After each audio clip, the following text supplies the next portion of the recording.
देने की लड़ाई है, एक बीजेपी और एक सपा और कोई तीसरी पार्टी नहीं है। जनसभा ओवैसी साहब की थी। अरे तो क्या सुनने तो सभी आती हैं यहाँ पे सुनने सभी आती हैं, मगर जिसकी असली लड़ाई वो सपा है और भाजपा है। ओवैसी साहब कह रहे कुछ दलाल भी होंगे यहाँ। पाए के दलाल हैं, कौन खरीद लेगा? इतना कोई है पैसे वाला जो खरीद लेगा इन लोगों को? तो वो कौन लोग हैं जो दलाल थे यहाँ? जो सुनने आए होंगे वो दलाल होंगे। आप भी तो तो हम सुनने का याले कहाँ से सुना, याले से निकाल दिया। तो हम दलाल लोग हैं। साहब को अपना नेता नहीं मानते आप? नेता हैं, क्यों नहीं नेता है, हमारे नेता है। वोट किसको देंगे? वोट खराब, मगर वोट अपना नहीं खराब करेंगे, जो जीत रहा उसे जिताएंगे। कौन जीत रहा? वो शुक्ला जी जीत रहे हैं। शुक्ला जी? हाँ, फिर क्या, ये नहीं जीतेंगे? कैसे जीत पाएंगे? 20-25 हजार वोट से जीत लेंगे। नंदी को 1 लाख वोट मिला था यहाँ से, जब वो जीते थे। परवेश टंकी को 50 हजार वोट से हराया था।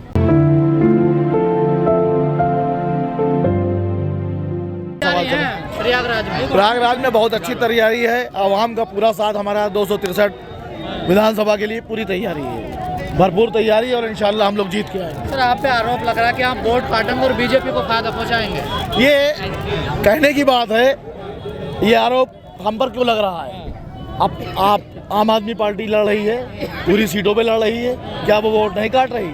हम अपनी जीत के लिए लड़ाई लड़ रहे हैं, अपने हक की लड़ाई लड़ रहे हैं, हम किसी का वोट काटने के लिए नहीं लड़ रहे हैं। तो इन पार्टियों पर आरोप नहीं लग रहा, आप पे क्यों लग रहा? फिर आगे आरोप लगाने का सबको हक है, खुली जबान है, कोई किसी को कुछ आरोप लगाए। ये चुनाव है, आरोप प्रतिरोध करता रहे, उससे हमको कोई फर्क नहीं पड़ता। हम अपनी लड़ाई लड़ रहे हैं और जीतेंगे चुनाव इंशाल्लाह जीतेंगे। असल में क्योंकि हमारा मुद्दा, जो मेन मुद्दा है, वो हमारी हिस्सेदारी का है। हमारी जितनी भागीदारी है, हमको उतनी हिस्सेदारी समाज में और अपने हिंदुस्तान के अंदर चाहिए, जिसकी लड़ाई हम लड़ रहे हैं। ओवैसी जी ने आज सबसे ज्यादा जो अगर टारगेट किया वो समाजवादी पार्टी को बिल्कुल किया सर, बिल्कुल किया, करना भी चाहिए। बीजेपी पर इतना नहीं जितना समाजवादी पार्टी। बिल्कुल सर, इसका कारण ये है कि सन 92 में बाबरी मस्जिद की शहादत के बाद हम लोगों ने अपने नेता मुलायम सिंह को चुना था, जो मुस्लिम समाज था, क्योंकि उस वक्त यहाँ ऑल इंडिया मजलिस इत्तेहादुल मुस्लिमीन का कोई वजूद नहीं था। उस वक्त हम उनको दिया, जिसका छल और कपट हमारे साथ हुआ। उसकी वजह है जो आप सामने देख रहे हैं। ऐसा छल कपट हुआ? छल कपट ऐसे हुआ कि समाजवादी ने उन पार्टियों को, उन प्रत्याशियों को इस बार टिकट दिया है जिन्होंने हमारी माँ बहनों को कब्रों से निकाल के और उनके साथ गलत काम करने की बात की, जिन्होंने ये कहा कि मुसलमान 4 शादी अपनी हवस को मिटाने के लिए करता है, उस प्रत्याशी को उन्होंने टिकट दिया। मुजफ्फरनगर के दंगे हम भुला नहीं सकते। मुजफ्फरनगर में जब हमारे यहाँ के 50,000 से ज़्यादा हमारी माँ बहन, हमारे भाई अपना घर द्वार छोड़कर आए, 30 के अंदर कैंपों में पड़ा हुआ था, उस वक्त जिसको हम अपना नेता मानते थे, जो हमारी गलती थी, जो आज हमको दिख रहा है, वो सैफई में तवाइफों का नाच देख रहा था।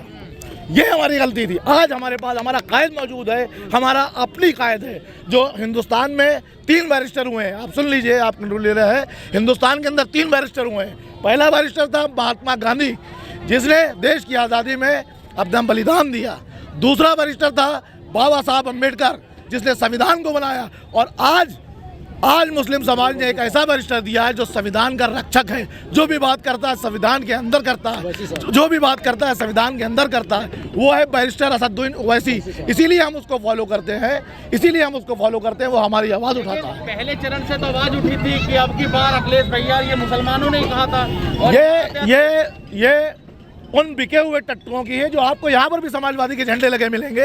ऐसी बात नहीं है, वो बिके हैं अभी भी, जिनकी दिमाग अकलें नहीं खुल रही है, जिनको ये नहीं मालूम कि जो अपनी माँ बहनों को मुजफ्फरनगर दंगे की जो औरतों के साथ बलात्कार हुआ, उनको अपनी माँ बहन नहीं समझते, वो समाजवादी के झंडे लगाए हुए हैं। तो मैं कह रहा हूँ कि हम लोग उसको हितैषी नहीं मान रहे, हम मुसलमान हितैषी नहीं मान रहे। ये वही है जिनको आज भी दरी बिछाना है, जो कुछ पैसों में बिक रहे हैं। उनकी बात कहते हैं कि जो बैरिस्टर साहब है ना, वो बोलते अच्छा, स्पीच अच्छा देते हैं, लेकिन मुस्लिम वोट सपा को ही देगा। ये लोग गलत कहते हैं और ये सूचना आपको गलत मिली है। हमने खुद यहाँ बात करी। नहीं, यहाँ बिल्कुल गलत छोड़ के आया हूँ। लोग इतनी दूर से आए। बैरिस्टर साहब जो बोलते हैं वो संविधान के दायरे में बोलते हैं, हक की लड़ाई बोलते हैं। सदन में देखा, वो ऐसा बैरिस्टर है जो अपनी लड़की की शादी छोड़ के और 3 तलाक का मुद्दा उठाने के लिए सदन में पहुंचा था। उसने संसद के अंदर हमारी आवाज उठाई। जिन्ना की बात करते हैं, अखिलेश भी जिन्ना की बात करते हैं। जिन्ना कौन है? हम क्यों जिन्ना को मालूम? हम जिन्ना के पुजारी थोड़ी है, हम हिंदुस्तान से हैं, बाई बर्थ है, हम बाई चॉइस है, बाई बर्थ है हिंदुस्तान में। हम जिन्ना से क्या मतलब हमारा? का सबसे मेन कारण जो है, हमने जो आपने देखा अब तक जितने सरकारें रही उन सब ने हमको हमेशा इन सब से दूर रखा, हमें हमारा हक नहीं दिया। जो नुकसान हमें आज हो रहा है हमारी भागीदारी ना होने की, जितनी हमारी भागीदारी है उसकी हिस्सेदारी ना होने की वजह से। ये कारण नहीं है कि एक लीडरशिप जो आपकी लीडरशिप ने उन्हें शिक्षा की तरफ कम और सांप्रदायिक की तरफ ज़्यादा मोड़ा, या धार्मिक अगर कट्टरवाद तक है उसकी तरफ ज़्यादा? नहीं, धार्मिक कट्टरवाद की तरफ से हमसे कुछ नहीं किसी ने मोड़ा, ना हम धार्मिक कट्टरवाद है। हम धार्मिक कट्टरवाद की बात नहीं करते, हम हिंदुस्तान में रहते हैं, सेकुलरिज्म की बात करते हैं। हमारे साथ हिंदू मुस्लिम सब है हमारी पार्टी में, ऐसा नहीं है कि खाली जो है मुस्लिम समाज है, ऐसा कहना शैक्षिक पिछड़ापन मानते हैं आप कारण है एक बड़ा? नहीं मानते। आज ओबीसी साहब ने तो अभी मन से कहा कि शिक्षा में हम बहुत पीछे रह गए। शिक्षा में पीछे है, हम इस चीज़ को कब कह रहे हैं? मैं यही तो कह रहा हूँ कि हमारे समाज का जो शोषण हुआ है, यही सारे शोषण है जो हमारा एजुकेशन में शोषण हुआ। अगर हमारी हिस्सेदारी दी जाती, हमको रिजर्वेशन दिया जाता कि 100 आदमी में 20 मुसलमान जाएंगे पढ़ने में, तो जरूर हमारा समाज भी बढ़ता।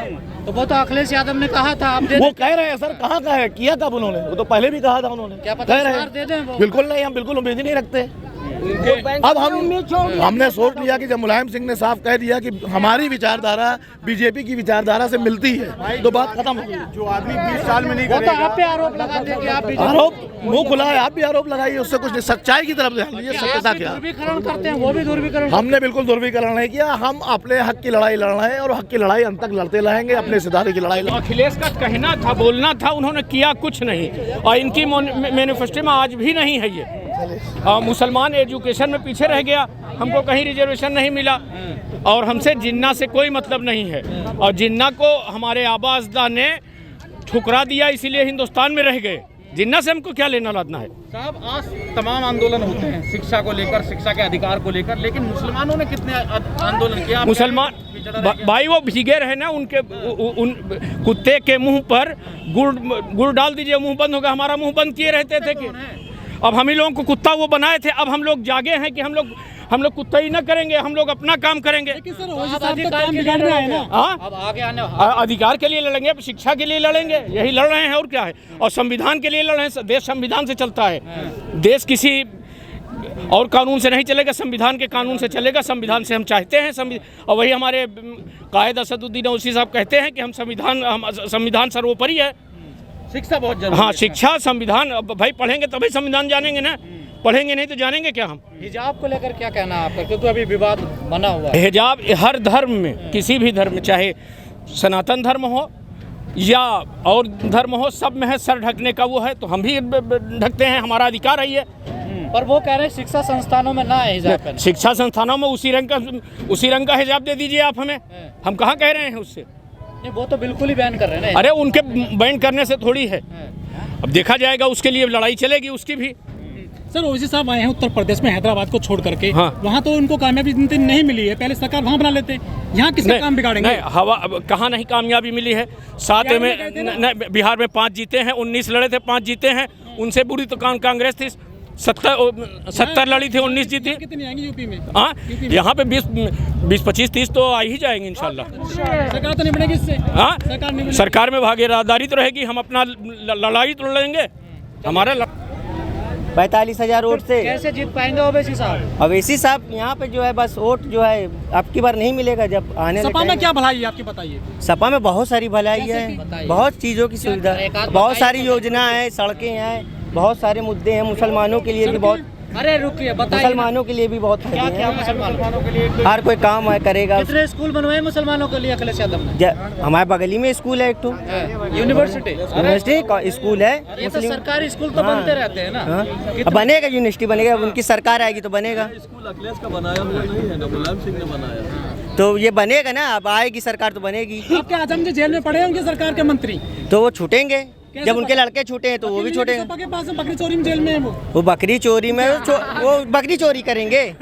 वो इतने बड़े लोग बकरी चोरी करेंगे, किताब चोरी करेंगे। मतलब जमीन कब्जा करी ना उन्होंने। कौन कब्जा करे? कोई के पास सबूत है? कोई बकरी चोरी में कैसे जाएंगे? कैसे? कौन गवाही दी से? कौन सा देते? तो किस आरोप में गए जेल को? उनको तो वो फर्जी फंसाया गया आजम खां को, फर्जी फंसाया गया। फिर आपके वकील अब अपना कार्रवाई जो है सब कर रहे वकील नहीं अदालत सपा के पास है, क्यों नहीं है? छुड़ाओ उनको, तो छोड़ेंगे, इंशाल्लाह छोड़ेंगे। कितने आंदोलन करे हैं? आंदोलन बहुत करा है, आप थे नहीं वहाँ पे, आंदोलन करा आजम खान के लिए सिविल लाइन में। लेकर कह रहे अखिलेश यादव मुझे सुनाई नहीं आती। कौन कह रहा है?